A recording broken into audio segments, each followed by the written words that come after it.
want you to take your Bibles and turn to 1 Kings 18. And I'm going to read a very familiar portion of Scripture as I speak to you on this subject, rebuilding the altar. Rebuilding the altar. If you're there in 1 Kings 18, say amen. If you're not there, would you say, oh me? I want to wait until everybody is there to read this. Though you will know the story, there's going to be some things that I want to point out to you as I share this message with this church. And again, this really is for our members and our regular attendees. This is for those who call Calvary their home. If you're here visiting, I know God will have a word to say to you, but it's really important that we hear in this moment what the Holy Spirit is speaking, not to just our church, but I believe the church as a whole. Verse 19, we find the story of Elijah confronting the prophets of Baal. You see there were 450, and then we see more as the prophets of the groves, 400, which ate of Jezebel's table. Ahab sent unto all the children of Israel and gathered the prophets together unto Mount Carmel. Elijah came unto all the people and said, how long are you going to halt between two opinions? So he begins to challenge the people. And I feel like this needs to be the challenge today in our midst in the church. And here's the challenge. If God is God, then serve him. Follow him. And if Baal is God, then follow him. So Elijah began to just confront the people. Listen, you can't just keep living this way. One day, you got to make a decision on where you're going with your life. And if God is God, then serve him. And if he's not God, then don't serve him.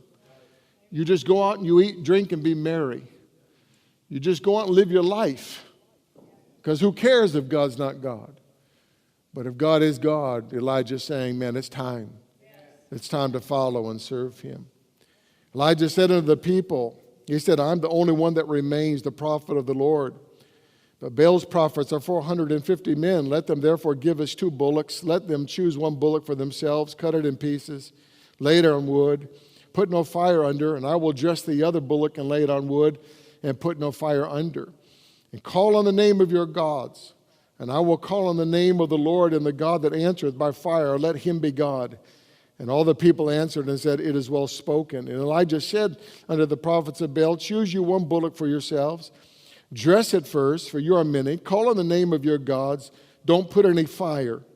And they took the bullock which was given them, and they dressed it and called on the name of Baal from morning until even unto noon.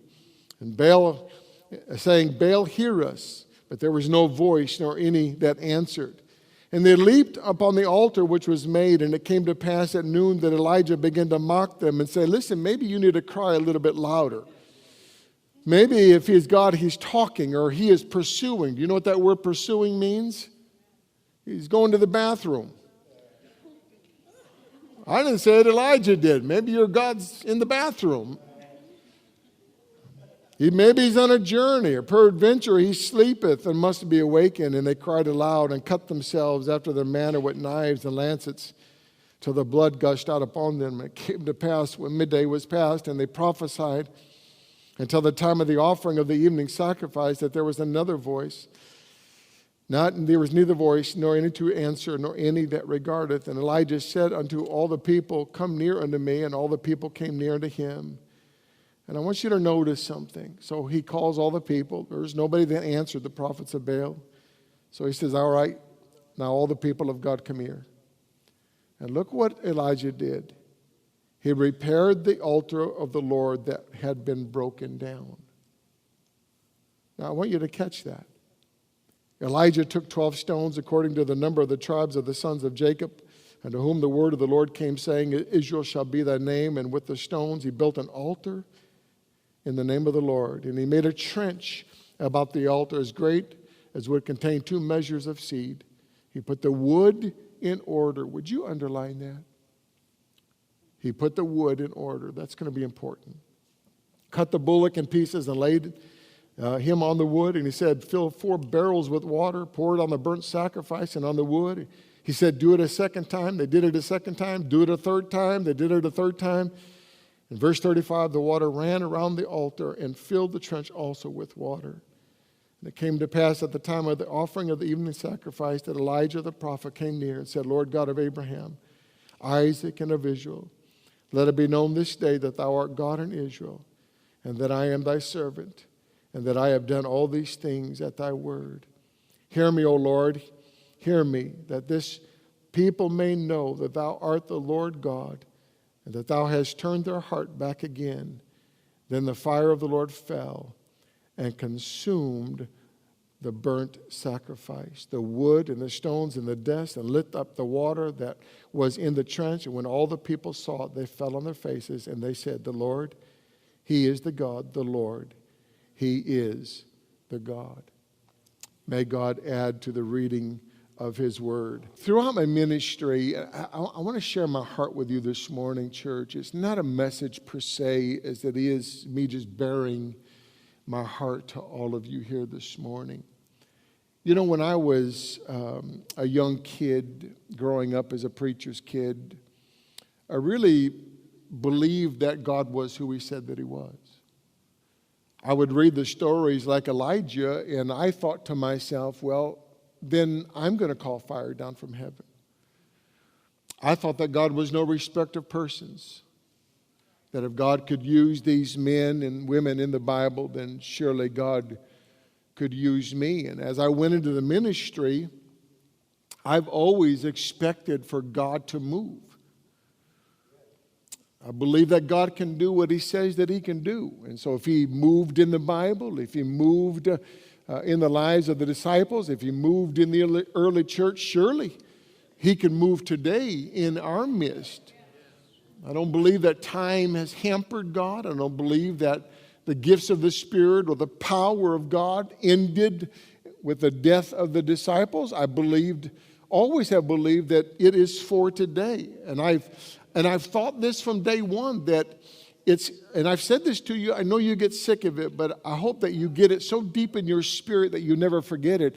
I don't believe that the answer for the church today is beautiful buildings. I don't believe that the answer is better singing or a better worship team or a choir. I don't believe that's the answer. I don't believe the answer is state-of-the-art things that the church has. I don't believe that the answer is better preaching. We've had all the preaching that you could ever hear. I believe the answer for the church is the power of God. That when God begins to move and validate the gospel once again with signs and wonders and miracles, that is when the church of Jesus Christ will turn the world upside down again. But we're not going to reach our communities because we have a beautiful building. We're not going to reach our communities because we have a great worship team. We have beautiful singing here. I love our worship here. But they're not coming because of that. We're not going to reach them because of the preaching of God's word. We've got great preaching here. We have Pastor John and Pastor Jack and Pastor Jerry and others that have come and shared. Pastor Rick last Sunday because we were on vacation. Powerful church, powerful preaching. But is that reaching our communities? Is it reaching our families? I'm going to tell you it hasn't. And the only thing that will is when God begins to show us his power again.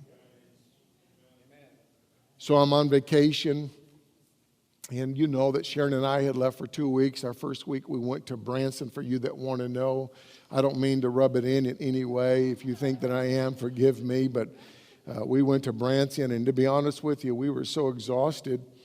We didn't do anything. I mean, Branson is filled with shows and different things that you can do, and we didn't do a thing. We slept. I didn't know if I was just exhausted physically, emotionally, spiritually. I don't know. But literally, we slept for a week, and then we went to Hot Springs to go see my youngest son, went to their church and saw him playing. It was just an incredible thing, very moving for me. But as I'm in Branson, we left after Easter service and drove there to Branson 6.5 hours. I was speeding. And I just couldn't stop praying. I was so heavy in my spirit.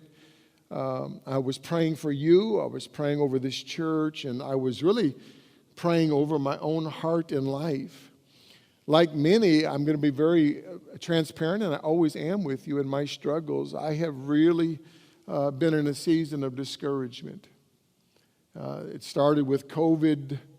The last couple of years, I just can't seem to get out of this pit of despair that I've been in as I've watched what's happening to our nation and this world.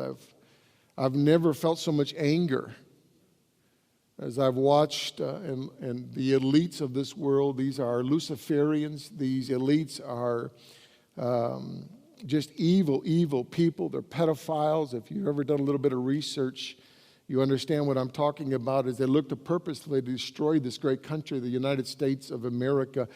And you know what? I'm a patriot. I served in the military for 4 years. Man, I'm pro-God. I'm pro-church. I'm pro-life. I'm pro-family. I'm pro-America. And so I've been just getting angry. And I know you don't feel that way, and it's probably only me. And I understand it has to happen. I know that God has to bring things to an end. I know that God has to prepare this world for a one-world government, which the structure is already there. I know the one-world leader, the Antichrist, is getting ready to step up on the scene. I know that God has bring this thing down to a place where the nations of this world reject their sovereignty, and they begin to, because it is so bad, look to a one-world leader and say, listen, if you've got the answers, we'll follow you. I understand that. But at the same time, I've still struggled with it. And as I've watched what has happened to this world, I'm looking at the church, and I was listening to some things from Jim Sabala that was sent to me. It was an encouraging word for the pastors, and I'm listening to how many pastors are leaving the ministry today. At one time, it was 14,000 a year. Now it's over 20,000 pastors a year, according to Jim Sabala. That's a lot of pastors leaving the ministry. And I'm watching as Paul would talk about the great apostasy that would take place before the coming of Christ or before the rising of the Antichrist. And church, we're in that in the church. So it's been bad enough to see the rejection of the world as evil has gotten worse and worse. As Paul would tell us that would happen as perilous times would come in the end of days, and we see the good become evil and evil become good. We're living in a clown world. This is a clown world. But then you add what's happening to the church, and as a pastor, man, I'm telling you, I'm devastated. I see the deadness. I see the coldness and the dullness and the lukewarmness. I see the hardness. I see so many going through the motions, and I see others quitting and walking away from God. Watching the life and the fire. Man, I used to be on fire for God. I was crazy for Jesus. I've watched that fire go out of my own life, and I've watched that fire go out in so many. And I'm going to tell you, it's gut-wrenching, to say the least. And this is what I was praying about. I was like, Lord, my lamp is empty. I got to get to the well. I need a good drink of some living water.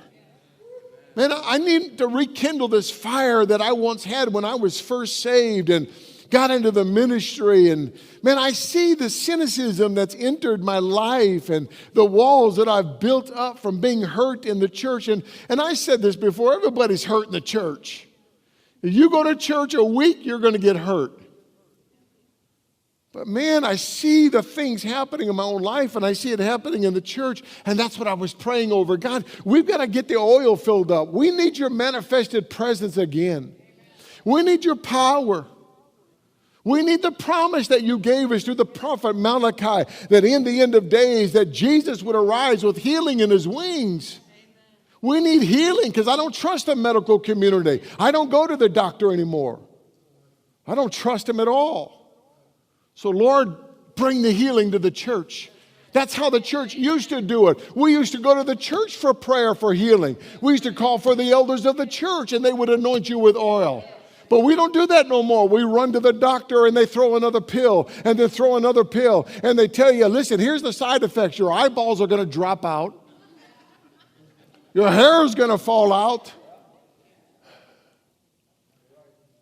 And then they give you another pill and another pill and another pill. And we trust the doctors more than we trust prayer, and trust God, and trust the elders to come and anoint us, and trust the prayer of faith is going to heal this. I know I'm talking to nobody here this morning. I was just asking God when, because I really don't know how much longer I can hang. I don't know how much longer I've got. I kept saying, God, you know me. I want to be like Paul and finish my race and finish the course that you've set for me. But Lord, I'm struggling.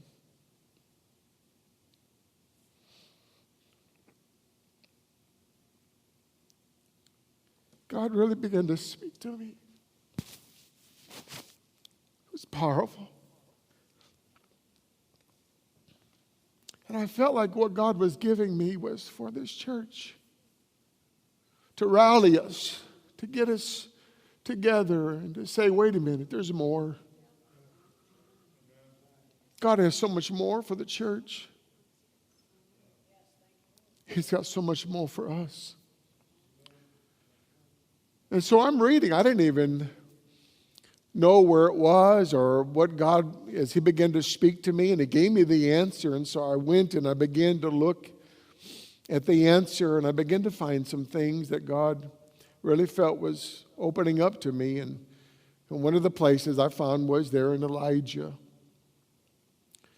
And here we find a picture of a man getting ready for battle. And I thought, Lord, well, how poignant, how powerful this was for me to see this, because I feel like I'm in a battle. I feel like the church is in the battle for its life.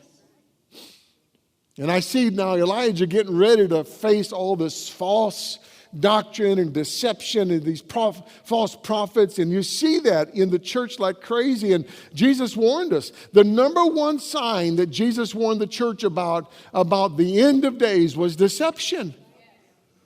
And then John in Revelation, all he talks about is how the enemy deceived the nations. And we see that full-blown deception today. And so I thought, Lord, how powerful. But then I'm watching Elijah working, and I'm watching what he's doing. And I see before the battle is won, Elijah had to do something. In verse 30, we find that Elijah calls the people together. And that's what I felt like I was supposed to do here this morning, is to call the people together. And the first thing Elijah did, and this was the answer that God gave me. You got to hear this.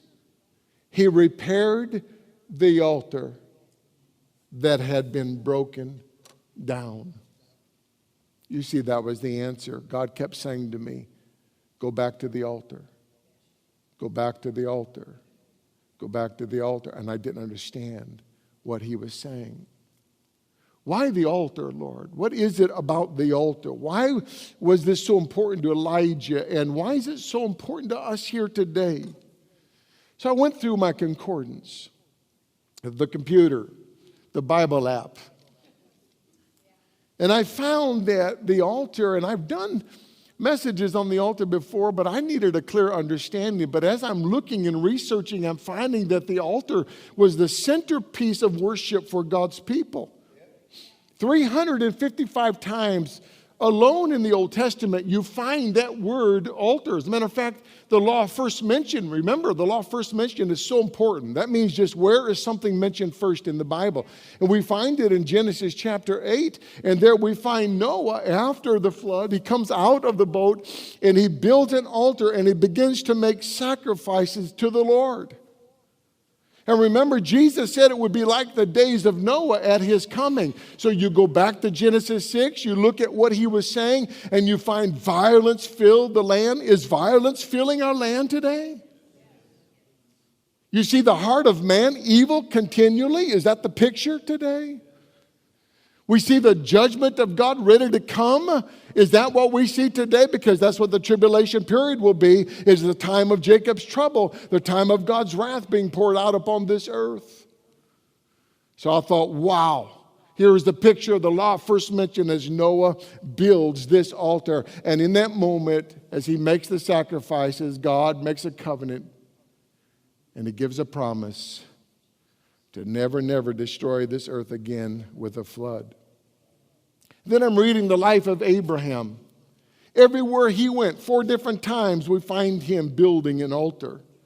I'm reading the story of Isaac, Jacob, and Joshua, of David and Solomon and the rest of the Old Testament saints. And I'm seeing that everything centered around the altar.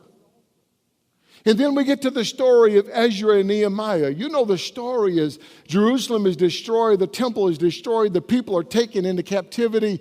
And so God releases Ezra and Nehemiah to go back and rebuild Jerusalem. Ezra was a priest, Nehemiah was a layperson. Ezra comes back first to Jerusalem. And what does Ezra do? He doesn't touch the wall. He doesn't repair a gate. He doesn't look to rebuild the temple. The very first thing he does is he rebuilds the altar. Why would he rebuild the altar first? I'm going to tell you what I think. I think that the people knew that they didn't have the strength, that they didn't have the power against their enemies. And as they looked at the brokenness of this great city and the broken downness of the temple and the altar, it was proved to them that they didn't have the military might to be victorious. But listen, what else they knew? They knew that the God of Abraham, Isaac, and Jacob was their God.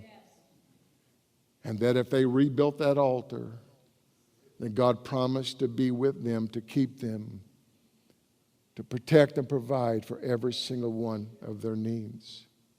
So then I go into the New Testament and I see Jesus talking about the altar. Probably the most common one you'd recognize is, he says, if you've got a gift and you bring it to the altar, and you've got something against your brother, you just leave that gift there, go get reconciled, and then you come back. And then I go into Revelation and I see John. 12 different times it gets a glimpse of the throne room. And do you know what he describes right before the throne of God? Do you know what he says is there?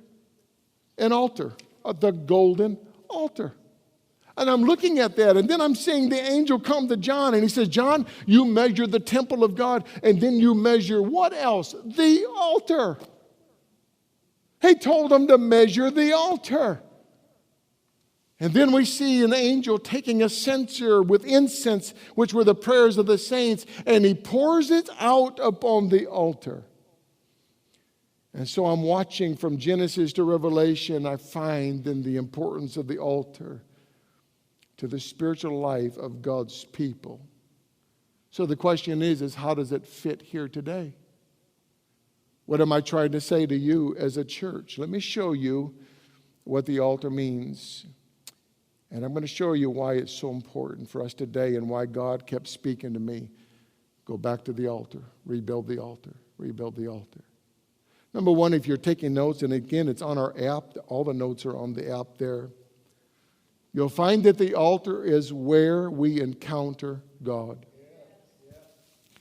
If you go back through the Old Testament, you find that every time that one of these great men of God encountered God, they would build an altar. And this is why the people of God would build it, because it represented that encounter with God. They knew where to go.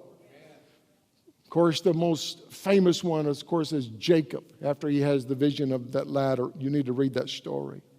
If I could put it into the New Testament term, I would tell you that the altar is the place where we draw nigh to God.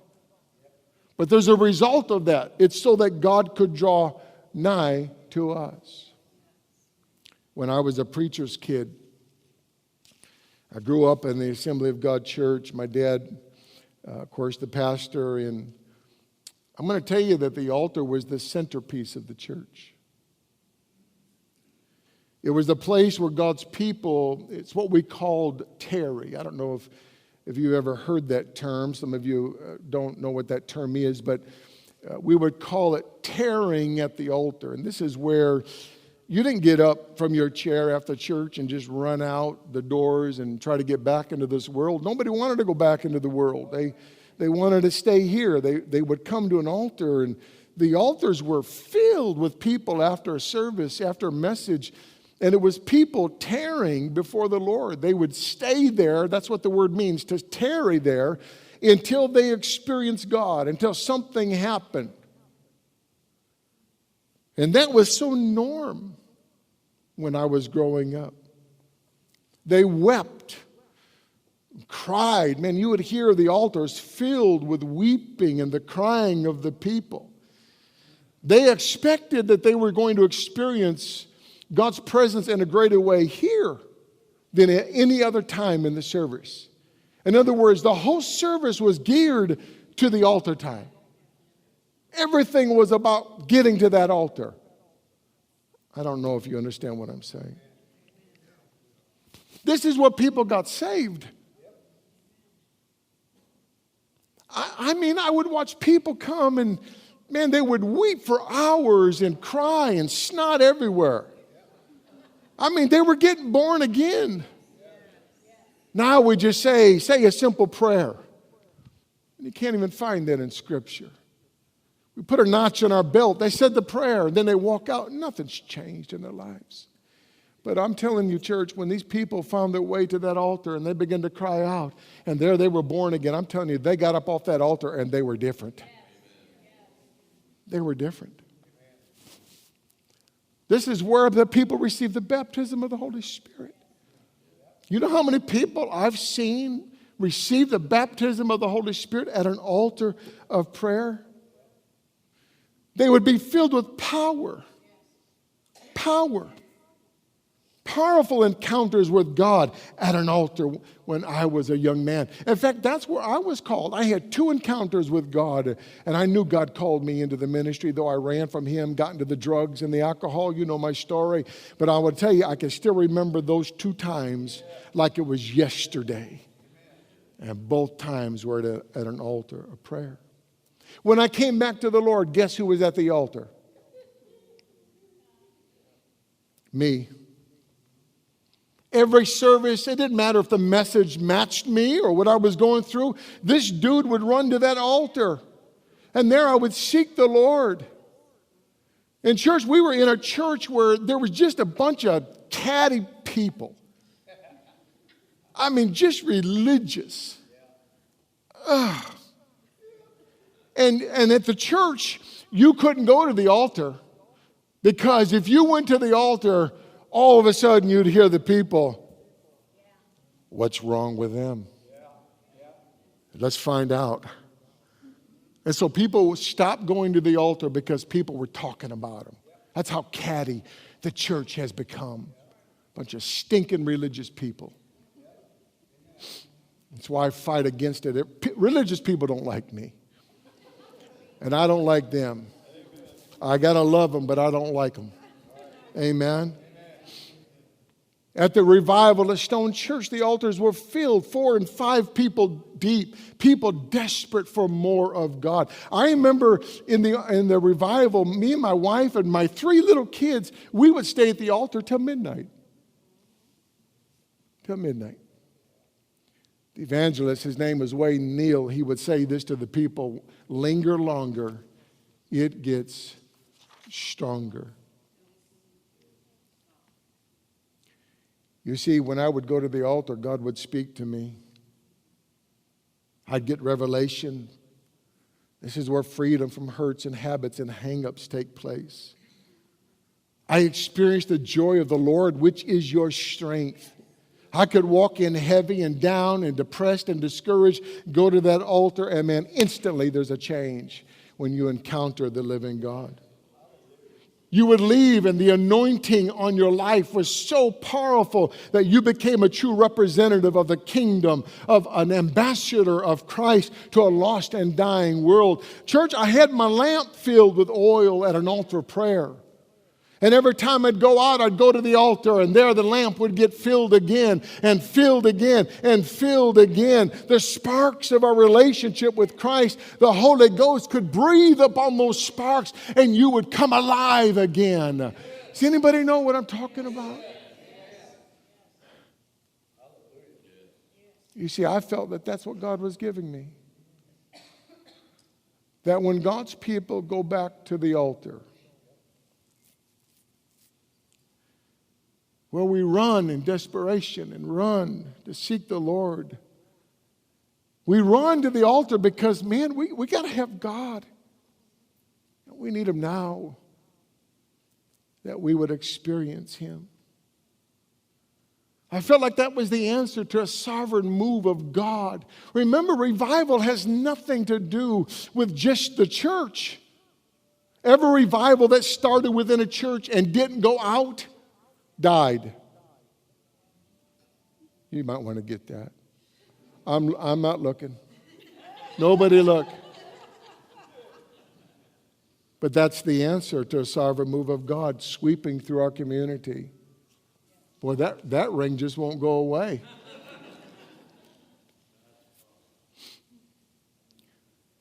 Church, I'm going to tell you that when the church rebuilds the altar, then we're going to experience God in a whole new way. Do you know how many people that I've talked to here has said to me that they've never felt God's presence? Do you know what that's like? What it feels like to me to hear that? It just kills me. We need to experience it again, church. Give me that old-time religion. It's good enough for me. We've changed a lot in the church and not for the better. Number two, the altar is a place of sacrifice. That's in the Hebrew word. That's what altar means. It means the place of sacrifice. Now, I'm not here to tell you that we need to continue to sacrifice animals. You know that we don't. We know that Jesus Christ was the final and complete sacrifice for all of us. We've got that down. It was so beautiful yesterday, Charles' homegoing, to hear the preacher man talking about that. And just hearing the words from the man of God as he would challenge the people to give their lives to Christ, and that Jesus did pay that final sacrifice for all of us. And so we know that we don't have to keep making sacrifices, but do you know that that sacrifice at the altar is still important today? You say, Pastor, in what way? Well, Romans 12:1. If you want to turn there and mark it, or maybe it'll come up on the screen. Paul's writing, he says, I'm beseeching you, I'm begging you. Therefore, by the mercies of God, that you present your body a living sacrifice, holy, acceptable unto God, which is just reasonable. I've said often that we think it's sacrificial to go to church. We think it's sacrificial to give in the offering or to serve in some ministry. Are you kidding me? It's reasonable. Just reasonable. So Paul's saying, listen, you've got to offer yourself as a living sacrifice where you come to an altar. And that's what we did back in the day. We would lay ourselves at an altar of prayer. I mean, prostrate across the ground. Get out my way. We called it the act of consecration, where you lay down your dreams and your visions and your aspirations and all your wants and everything you ever wanted to do, and you put yourself to death and you said, all right, God, I'm here to serve you. I'm here to go all in. You know, church, when I gave my life to Christ, I went all in. I mean, I was all in. I didn't hold anything back from God. I'd already come out of the drugs and the alcohol. You think I want to go back to that? You think that that's what brought me fulfillment? I knew that the world wasn't the answer. I knew God was. And so when I gave my life to Christ, I was all in. I came to that altar of prayer, and for the first time in my life, I began to give Him my life. You know, as a preacher's kid, going to church, oh my goodness, nobody went to church more than a preacher's kid. Yesterday, I found out that Charles was the sound man of the Foursquare Church in Monmouth, and I didn't know that. And I was going to say, unless you're the sound man, you're at every service too. I asked Pastor Jack, did Charles ever complain about our sound? Because, man, when you're a sound man, boy, you can really figure out what's wrong and what's right and what sounds good. And, oh, man, I thought, well, he was just nitpicking us probably, but he assured me, no, Pastor, he was okay with it, I didn't even know that about him. But I'm looking at all the times that we went to church and how many times that I would go to the Lord and recommit my life and recommit my life and recommit my life to Him. You see, church, I'm going to tell you that consecration isn't a one-time act.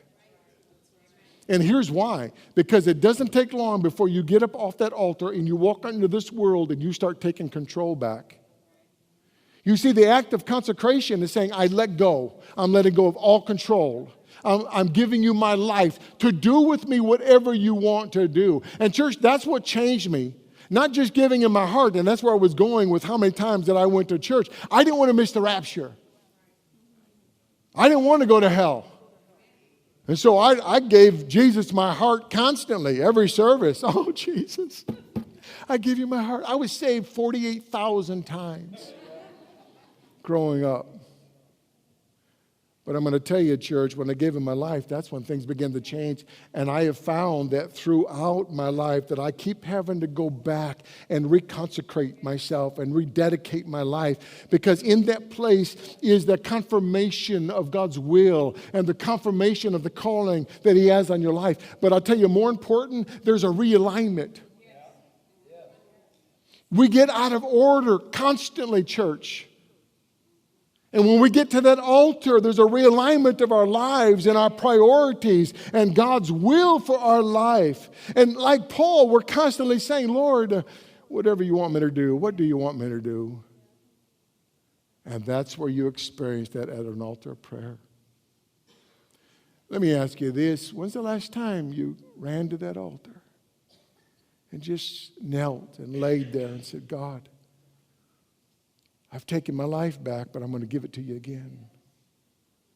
I'm going to rededicate my life. I'm going to reconsecrate my life. I'm yours. That's what the altar is for. Number 3 is where God's power is released.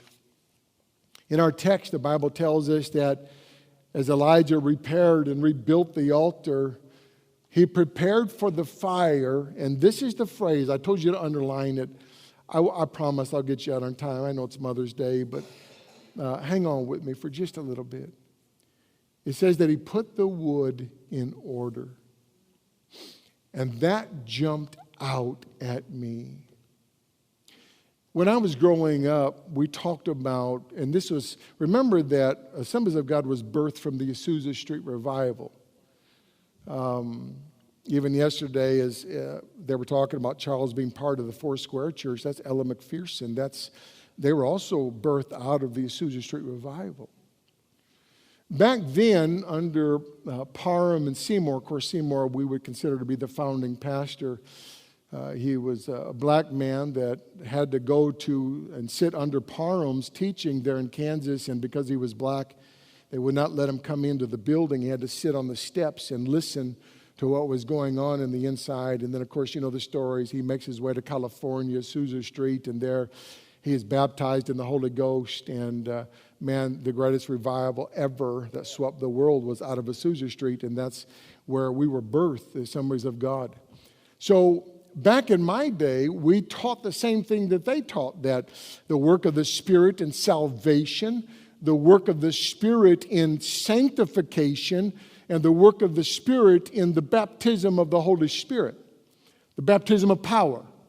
So we taught that a person was saved, and then they became that work in progress where the Holy Spirit began to get all the ugly stuff out of your life and put the good stuff in. We called it the sanctifying work. It was not just instantaneous, but it was progressive, meaning that you became a work in progress. You would never arrive, like Paul said, I haven't even apprehended this thing, but I keep pushing forward. I'm reaching forward. And so you'll never find that place, if you're being honest, unless you're some old bitty saint who is cranky, and you think that you've arrived and yours don't stink, then you've arrived. I guess, I don't know, but I've never met anybody that has arrived. And so you become that work in progress. And then as the Holy Spirit works in your life and you really get things in order, did you catch that? Things in order, that then the Holy Spirit could pour out the baptism upon you. You see, I think many of God's people look for the power of God without really dealing with the things that are going on in their lives. I think deep down, and I know this for sure, everybody knows the one thing that God is speaking to you about. And until we get up off that altar and deal with it, until we lay it before God, we'll hinder the fire from coming. I hope you're hearing what I'm saying. I think another thing that hinders it is control. Well, Elijah, I wouldn't have done it that way. Here's how God moves, and he can't move any other way. Has anybody ever thought that? I never have. I've always thought that God could do what he wants to do, that I wasn't in control. And I'm going to tell you, a lot of us, we keep taking back control of our lives. And I'm going to tell you that the biggest problem in our lives today is you think you need control or that you want control. I'm telling you, you don't want control. You want God to have the control. And when we get things in order, I'm going to tell you the fire will come. Let me go to the last one. The altar is a place of desperation. So as I'm reading, of course, and I knew the stories as I've read through the Old Testament multiple times. In 1 Kings chapter 1 and 2, I remembered the story of Joab. But then also you'll find the story of Adonijah, who were being threatened. And so they ran to the altar. And the Bible says they hung on to the horns of the altar. And they hung on to those horns in desperation for their lives. They refused to let go until they knew that Solomon was going to spare their lives. Until they received that answer, they were just hanging on. I was reminded of the story found in 2 Samuel 24 after David had numbered the people.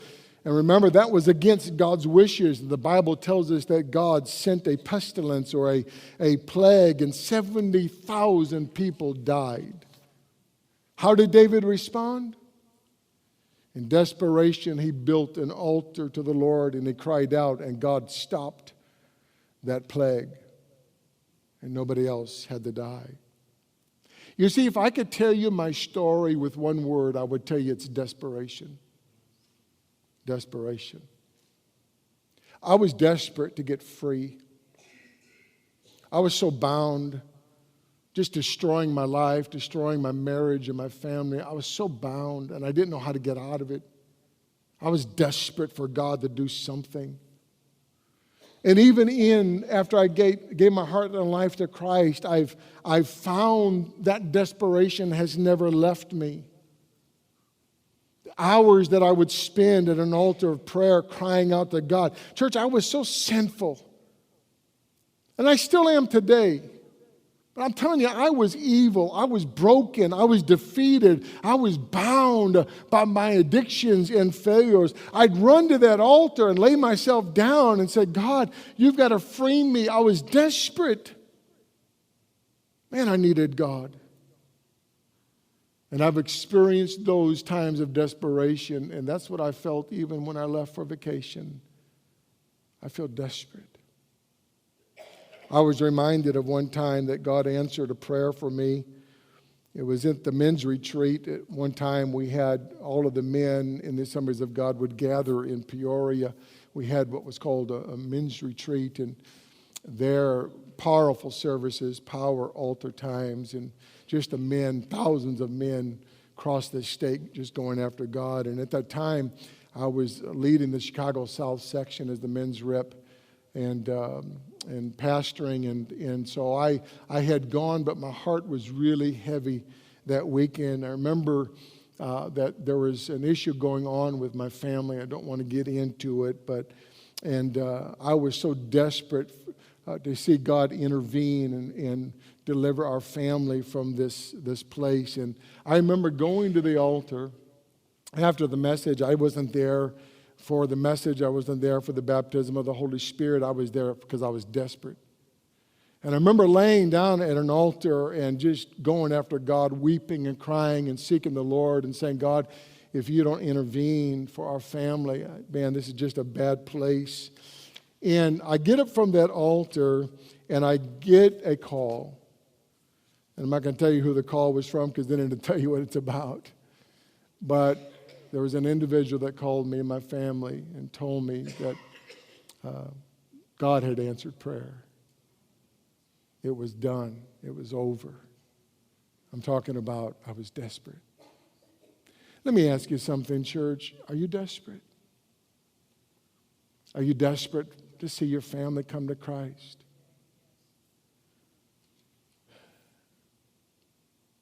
Are you desperate to see your marriage saved? Desperate to see the lives of your children turned around? I remember the old saying that desperate times call for desperate measures. I feel like that's where the church is today. It's desperation time. And I feel like that was the message that God gave me as I end this message. That God is looking for the church to engage Him again. Not just come in and let's have a great service, great time. It's not about the jingle and the tingle. I'm talking about it's about the desperation of saying, God, we need to encounter you. And that's what I felt God saying to this church, that when this church rebuilds the altar, when we engage in that place of fasting and prayer and seeking the Lord, God is going to answer. God is going to answer. As I conclude, let me read a couple statements to you. P.F. Breeze, he said, listen to what he said, and I quote, "A genuine revival will come only by the fire of God from an open heaven. An answer to some soul or souls who dare to rebuild the altar of God." I found that after I had this message together. I was blown away. Jim Cymbala said, if we call upon the Lord in prayer, He has promised in His word to answer. If we don't call upon the Lord, He has promised nothing, nothing at all. It's as simple as that. No matter what we preach or what we claim to believe in our heads, the church's future depends upon our times of prayer, end quote. I'm going to tell you the answer for your family. I'm going to tell you the answer for the church, the answer for our communities and our country, the answer for every mountain that needs to be moved, the answer for every addiction, for every hurt, for every hang-up, is to rebuild the altar of prayer, to go after God again, that meeting place with the Lord. Now, I'm not telling you that you've got to build it with stones like they did in the Old Testament. I'm not telling you that the only altar is right here at the church. You can build an altar. It can be built in your heart. It can be built in your car. It can be built in your home, in your closet of prayer. But I'm going to tell you that when you rebuild the altar of the church, when corporately we gather at an altar of prayer, I'm going to tell you that the power of God is so much greater than you'll ever experience on your own. I wonder if anybody even believes that anymore. You see, I felt God saying that He wants to move in this church. I really felt God saying that to me. It's not a question if God wants to move. The question is, do we want God to move? God always responds to the honest heart. God always moves when His people ask Him to move. But if we're content with where we're at spiritually, and I've said that to you over and over again, I know I need to come up with something new. But I'm telling you that if you are where you are spiritually, it's because that's where you're choosing to be. You're choosing to be dead. You're choosing to live your spiritual life without the power of God, without the signs and wonders and miracles, without feeling His presence. It's your choice. I can't make you do it. But if you want more of God, you'll have it. That's His promise to us. You see, I feel like that's the question I've got to ask the church as I end. Do we as the church, and I'm going to ask the worship team stay seated because I want you to have a chance to respond. Do we as this community of believers we call the church, because the church is not a building. It's us. It's each one of us. We are the church. That's why if the church is alive, it's because the people are alive. If the church is dead, the people are dead. Church is cold. It's because the people are cold. But do we as a church want to see the power of God? And if we're saying yes to that, I'm going to tell you that we have a part to play. And that's the challenge that God is giving Calvary Assembly in Galesburg, Illinois.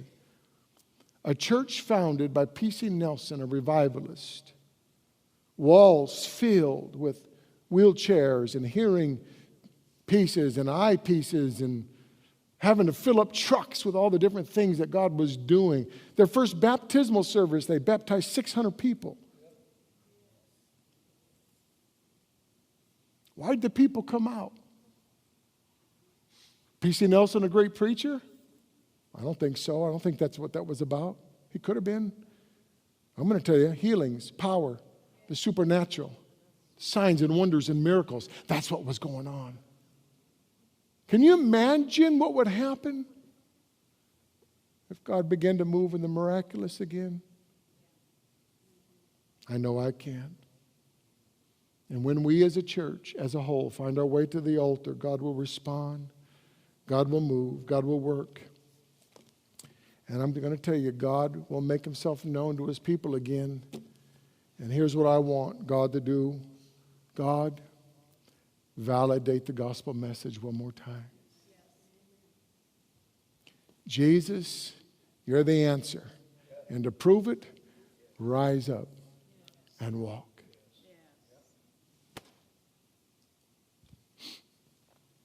That is what we need more than anything else.